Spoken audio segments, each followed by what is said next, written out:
topic is therapeutic leukocyte reduction. Is its skin visible? Yes, Dr. Tripti. Okay, thank you.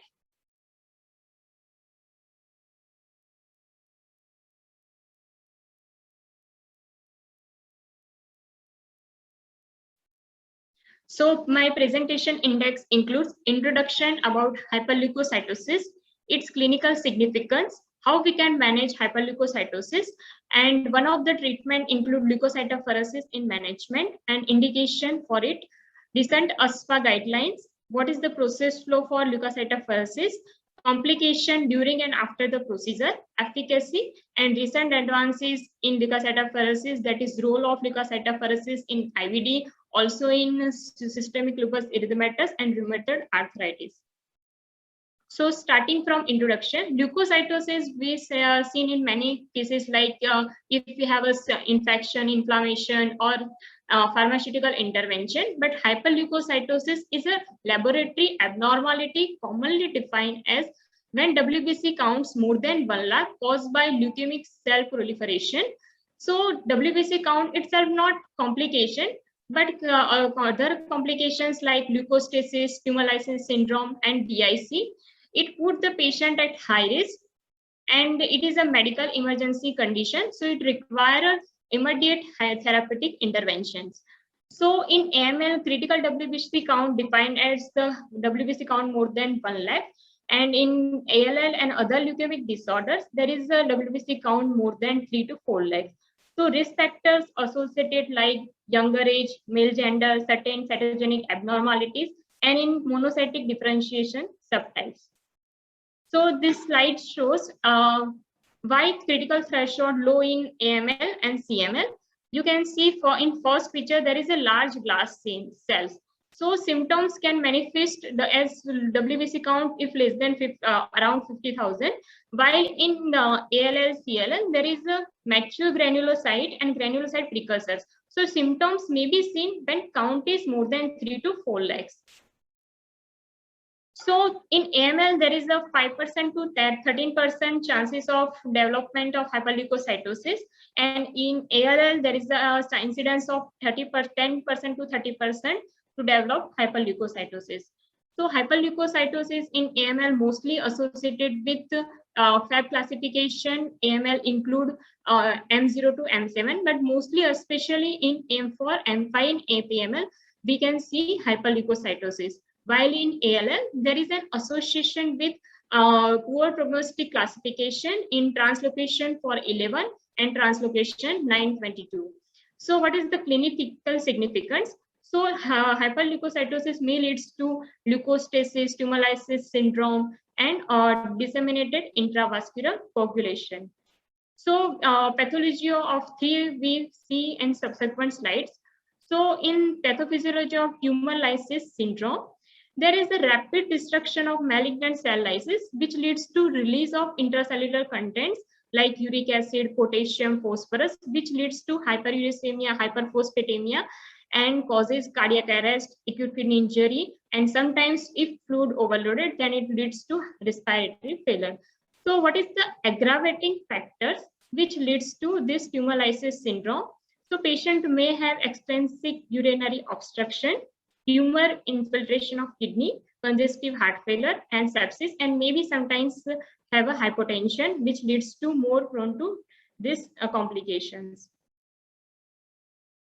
Other associated complication like DIC. In DIC mostly happen due to the release of very high level of tissue factor, which triggers the extrinsic pathway via factor 7, so affect normal disruption of coagulation pathway, so it leads to severe bleeding and develop DIC.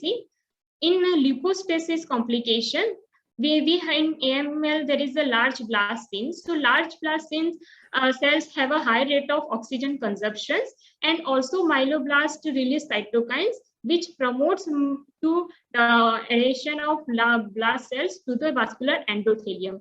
So it leads to tissue hypoxia. In leukostasis, they are mostly lung involved, mostly system involved is central nervous system and lungs.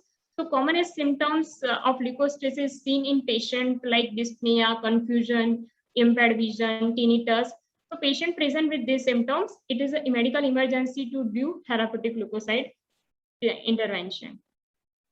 So what is the management? There is a management including intensive supportive care to prevent tumor lysis syndrome by aggressive hydration and allopurinol.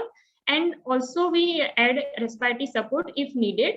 And one of our apheresis therapy, that is cytoreduction therapy, but it is combined with induction chemotherapy and hydroxyurea. So as already we discussed that hyperleukocytosis and is associated with leukostasis is medical emergency and require immediate therapeutic interventions. So leukapheresis decrease the WBC count mechanically, and induction chemotherapy including hydroxyurea does it chemically. So both the treatment effect and it decrease the WBC count and improve the patient by reversal of symptoms. So apheresis science, all we know that apheresis is a Greek word to take away or remove. So collection of blood and after removal of component and return of or remaining constitute to the donor or patient, it's called apheresis. These are the all instruments which are uses in therapeutic apheresis procedure, which are available in market. So there are two therapeutic apheresis technology. One is membrane-based technology, in which we are using filtration and absorption technology and column technology, which we can discuss in another condition like in IBD in later slide. And in centrifugation-based technology, we are using mechanism-specific derivative of the blood component. So removal of cellular blood components from the blood in centrifugation based methodology. So in hyperleukocytosis, we are using therapeutic leukocyte reduction based on centrifugation technology. So what are the therapeutic apheresis? So if we remove the red blood cell, then erythrocytopheresis, and leukapheresis, we remove leukocytes. And if patient has thrombocytosis, then we remove platelet, and it called thrombocytopheresis procedure. In some, there are many indications for plasma, pathogenic plasma removal, which we do in patients. So it's called the therapeutic plasma exchange. And other recent advances procedure like cryopheresis, photopheresis, LDL pheresis, and immunoabsorption. So now coming to our main topic, therapeutic leukocyte reduction. So therapeutic leukocyte reduction, it acts as a bridging therapy to definite therapy, because in certain condition like during pregnancy, we can't give cytotoxic drugs, which because it leads to cytogenic effect in fetus. So in that condition, we in AML, also in CML, we can do cytoreduction by therapeutic leukocyte reduction, and this bridging therapy, which in some condition we can use until the conventional therapy we can start it. So in a single procedure, WBC count reduced by 30 to 70%. So it mostly remove in single sitting. So treatment should be repeated daily, but depends on the patient's improvement, clinical improvement, like patient has a reversal of symptoms, resolved symptoms, and also WBC count fall down to below the threshold level. So what is the main indication for leukocytopheresis? The main indication for leukocytopheresis is acute myeloid leukemia associated with in hyperleukocytosis with leukostasis. It is the emergency condition. But in other conditions like asymptomatic hyperleukocytosis, to prevent the symptoms of leukostasis and also to reduce the severity of tumor lysis syndrome. In other conditions like ALL, CML, CLL, we perform leukocytopheresis, but it may be not affected more in long-term survival. It not affected more. And one of the unique indication for management of CML during the pregnancy, which I already told, that to prevent the exposure of the fetus to cytotoxic drug. So what is the recent ASPA guidelines say about hyperleukocytosis? So according to ASPA guidelines, there is a 2 indication to do therapeutic leukocyte reduction in hyperleukocytosis with glucostasis. One is symptomatic and its recommendation is grade 2B and include in category 2. While in indication prophylactic or secondary, there is a recommendation of grade 2C and include in category 3. So in ASPA guideline, there is no randomized control trial for hyperleukocytosis, but there is a control trial over in AML 14 patient and ALL in 6 patient. So these are the category description and definition for therapeutic apheresis. For category 2, it is accepted as a second line treatment, either as a standalone treatment or in conjunction with other modes of treatment. While in category 3, there is role of apheresis therapy is not established, which we are in third category, that is prophylactic. Decision making should be individual. And in grade B, there is a moderate quality evidence. So according to ASPA guideline, there is a rationale for leukocytopheresis procedure. Patient pre-procedure, we have to check the status of the patient if he have anemia or any coagulopathy or any thrombocytopenia. So we should do pre-investigational, all the investigation, including biochemistry, complete blood count, and whichever PTI screening. So we can judge that patient have anemia or low weight. So we can transfuse RBC before the procedure or doing priming during the procedure. But yes, if RBC transfusion if not needed, we should avoid because it increases viscosity and may worsen leukostasis. So if patient have a thrombocytopenia and coagulopathy, we can transfuse platelet and plasma if needed. So in ASPA guidelines, there is no recommendation for replacement fluid, but there is a lining status that if extracorporeal volume less than 50% of total blood volume, then we can not require the replacement fluid. But if extracorporeal volume greater than 50% of total blood volume, then replacement fluid like 5% albumin or FFP should be used. Some in unstable patient, pregnant patient, or pediatric patient, depend on the patient condition, we should give replacement fluids. According to aspirational procedure, there is the if patient have less than 10 kg weight, we should not use automated cell separator. We should do a whole blood exchange procedure to perform the therapeutic procedure. This is our Indian guideline. In Indian Drug and Cosmetic Act, which amendment came in 11th March 2020, in number 5, that is therapeutic plasmapheresis and cytopheresis. According to Drug and Cosmetic Act, the therapeutic apheresis activity only we should do if we have a blood center attached with hospital and if we are having a apheresis facility, and we should take informed consent from the patient, and we should maintain and sign by the registered medical officer and or blood bank medical officer. And it's compulsory, it shall be always require written request consent request from the patient physician to do the procedure, and also patient consent, informed consent shall be taken. All the records should be maintained, and if any emergency repair is required, so it should be responsibility or shall be availability of the patient's physician is there. So technically, there is we are using mostly continuous apheresis techniques because it reduces the adverse effect, but due to smaller extracorporeal volume, and it is also faster the procedure time. So it minimizes the adverse events during and after the procedure. So we regularly use continuous apheresis procedure. And the volume how we collected, maximum we can collect 600 ml of volume, but depend on the patient weight. So according to the 10 ml per kg, we can withdraw blood from the patient to do the procedure. A one volume blood exchange can remove 63% of the component, while two volume exchange can remove 87% of the component WBC. So hydroxyethyl stat, it is a red star sedimenting agent.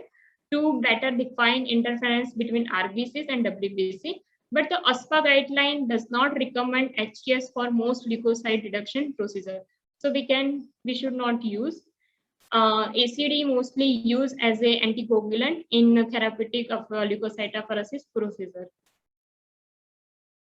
These are the calculation. We have a different, we have so many calculation like Leachers and Lendlers for plasma volume 1. There is the calculation. And the process flow for leukapheresis, we should take the clinical assessment before starting the procedure, before this day of the procedure, and we should inform all the pros and cons, possible risk and complication, explain all the procedure to the patient, and take an invalid informed consent. And we should do pre-procedure investigation, all full blood count, biochemistry, coagulation factor, TTS screening. And we should also give instruction before the procedure that light meal is steatoophoresis and good oral intake. And patient is on general, if patient taking any medication, he or she can take as prescribed. If patient taking EC inhibitors, then more chances of develop hypotension or vasovagal reaction. So we should keep in mind that patient is on EC inhibitors or not. So these are the documentation required for therapeutic leukocytopharesis. It is the informed consent for procedure, and documentation including all patient demographic and all details, clinical history, investigations. It's also required clinical assessment and all the procedure details and clinical improvement of the patient. This we should all document and we should record it. So complications, mainly complications are like apheresis procedure.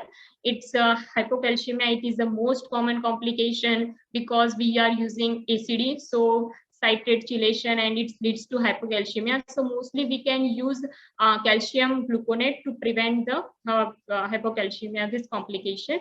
And we should attend immediately if any complication occur during the or after the procedure. Venous access, mostly we are using central venous if because it causes free flow of the blood, and it improve the also patient procedure. So we are using central venous, but it may be associated complication like irritation, bruising, hematoma, embolism. It's rarely occur infection due to the venous access. Main also it blood loss because we are doing a centrifugation based technology. So in this we are also lose some amount of red blood cells, also platelets. So I already told that we should correct anemia before the procedure, because during the procedure also we and after the procedure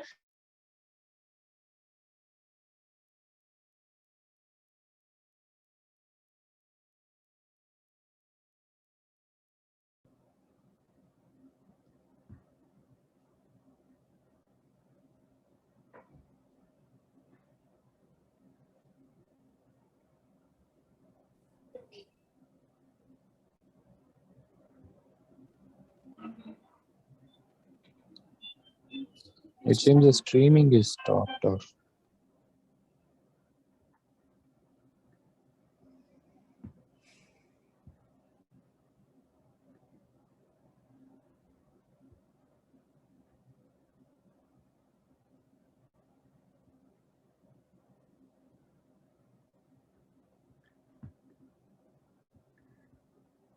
Dr. Trupti, we are unable to see your slides. Now hear you.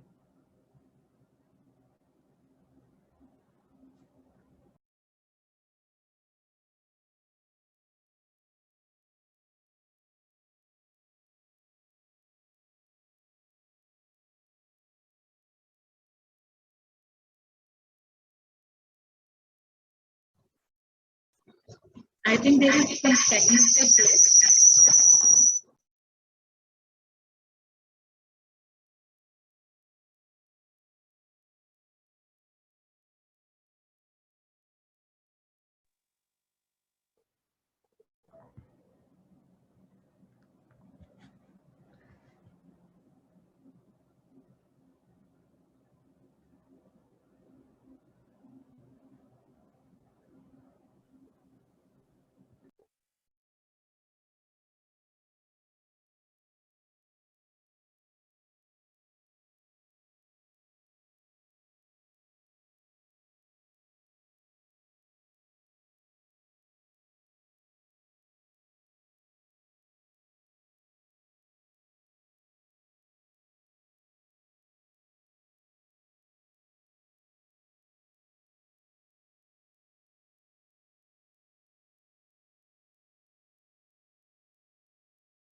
Dr. Trupti is facing a technical issue. Really sorry for the delay.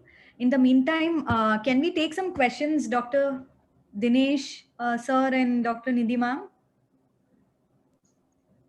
So one of the questions that they've asked is, for therapeutic apheresis, is licensing required?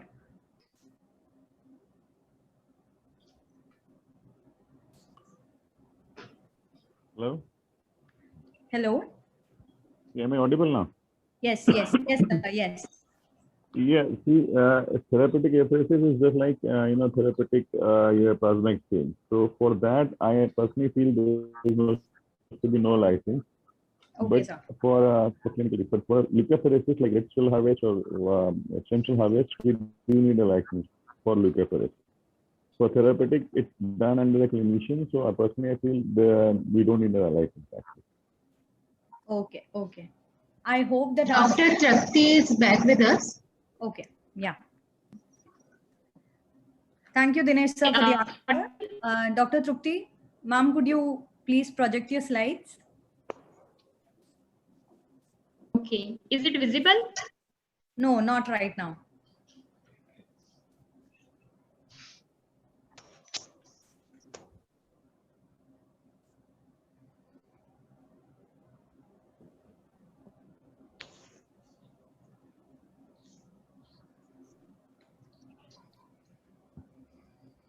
Now visible?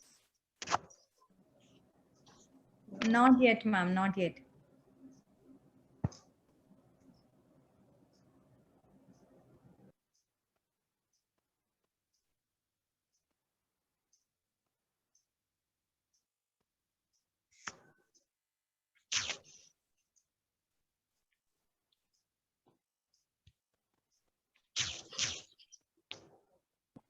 I think we can take another question. It's there.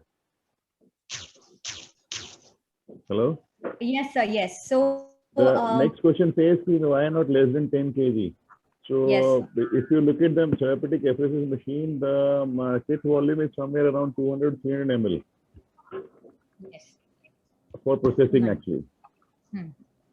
So if we, then baby is 10, less than 10 kg, and if this much volume is processed, probably the patient will go into hypotension and may not survive. So that's the reason, if less than 10 kg baby, it's advisable to a manual cell exchange rather than do on a machine actually, automated cell counter. Okay, okay. Thank you, Dinesh sir, for the answer. I hope that answers your question, Dr. Pratibha.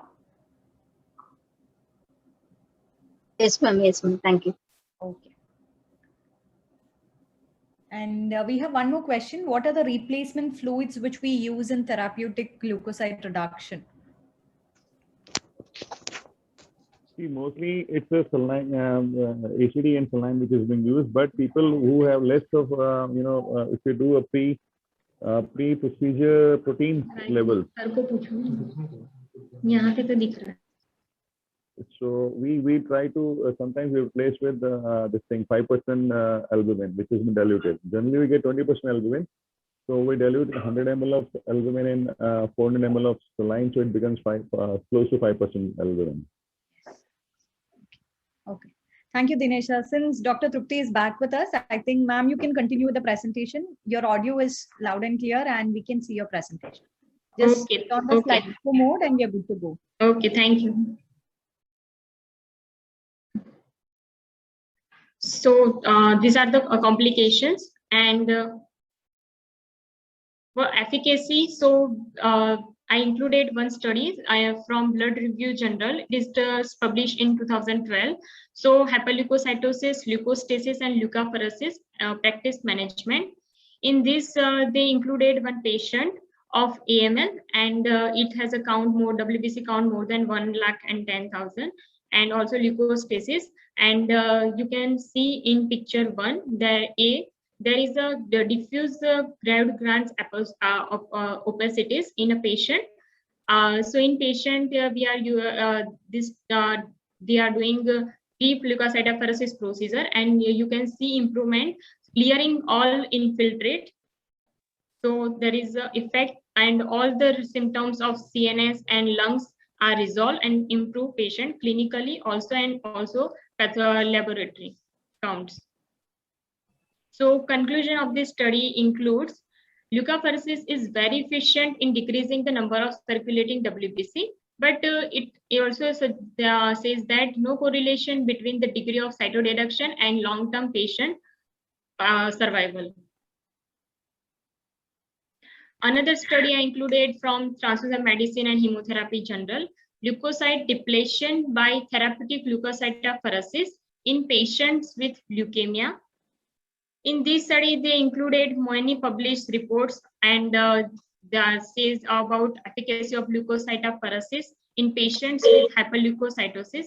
In all study, also they are included Lowe et al. Pediatric patients and do also therapeutic plasmapheresis in therapeutic leukocytophoresis in pediatric patient also. But clinical results and the conclusion is same in mostly all the studies that leukocytophoresis significantly reduce early mortality, but there is no correlation in overall survival. So it affects in to prevent early mortality. Another study including the role of therapeutic leukocytophoresis in hyperleukocytic AML patient. So in this study, there are two groups. One group they are given only chemotherapy treatment in 32 patients. And another study, there are 20 number of patients and only give, both treatment are given, leukocytophoresis and chemotherapy. So they are conclude that there is a if we give only chemotherapy, then survival rate only for 7 to 8 months. And if we give chemotherapy and leukocytophoresis, there is a survival rate increase up to 8.8 months. So there is some benefit of leukocytophoresis in hyperleukocytosis. So another indication and recent advance for us that leukocytophoresis also used in inflammatory bowel disease. According to OSPA guideline, there is a indication for ulcerative colitis and chronic disease. But in this condition, we are using adsorptive cytophoresis, that is a selective adsorptive apheresis. And its recommendation is grade 1B and grade 2C, and it both are included in category 3. Ulcerative colitis management include mostly oral aminosalicylates, oral or parenteral steroids, and also immunomodulators and anti-tumor factor agent. But in sometimes patient develop steroid resistance, or they not improve immune refractoriness, or even not improve with this. So we can use leukocytophoresis in inflammatory bowel disease. Also, we can use leukocytophoresis in systemic lupus erythematosus, rheumatoid arthritis. These all are autoimmune conditions. So in this, we are using in this indication, we are using the selective absorption apheresis system. There are used mostly in country like European and Japan. They are using two type of apheresis system. There is a CellSorba in Japan mostly. CellSorba also known as a leukocytophoresis absorption apheresis system. It is a two-stage filtration system which consists of non-woven polyester fiber that binds the granulocyte and lymphocyte, and it acts on filtration and adhesion methods. So this is the how leukocyte adsorptive apheresis system works. This is the CellSorba, and it is a filter. So in this procedure, we are using anticubital venipuncture for this procedure and double arm procedure. So in one arm, we are withdraw blood, anticoagulate it, and pass from the CellSorba, and it is selectively remove monocyte granulocyte and retain all other components with anticoagulant blood to the another arm. Another column used is ADA column, also known as monocyte granulocyte apheresis system.